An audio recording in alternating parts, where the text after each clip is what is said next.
স্বাগতম বাংলা হেলথ টিপসে। আমাদের আজকের বিষয় চামচ দিয়ে এই সহজ পরীক্ষায় জেনে নিন কোনো রোগ হয়েছে কিনা। ঘুম থেকে উঠে একেবারে খালি পেটে এই টেস্ট করতে হবে, পানি খাওয়া যাবে না। তাহলে এবার দেখে নিন চামচ দিয়ে এই সহজ পরীক্ষার পদ্ধতি।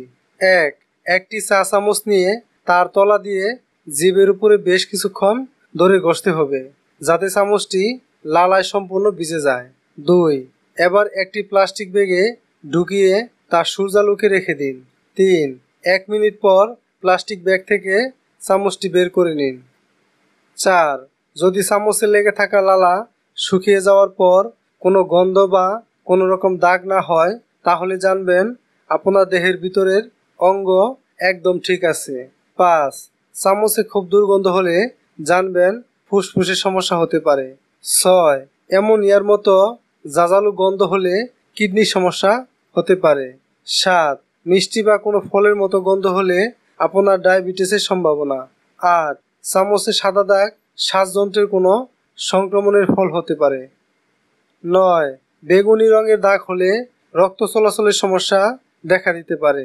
রক্তে কোলেস্টেরলের মাত্রা খুব বেশি বেড়ে গেলে বা রক্তে অক্সিজেনের পরিমাণ কমে গেলে এরকম হয়ে থাকে। 10. হলুদ রঙের দাগ হলে থাইরয়েড গ্রন্থির সমস্যা হতে পারে। 11. এবং দাগ যদি কমলা রং ধারণ করে তাহলে কিডনি সমস্যায় ভুগতে পারেন, কারণ কিডনি সমস্যা দেখা দিলে রক্তে ক্যারোটিন সদৃশ্য উপাদান জমা হতে থাকে, এর ফলেই কমলা রঙের দাগ হয়।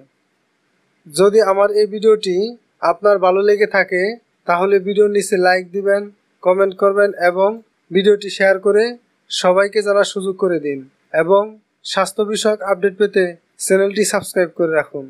ধন্যবাদ।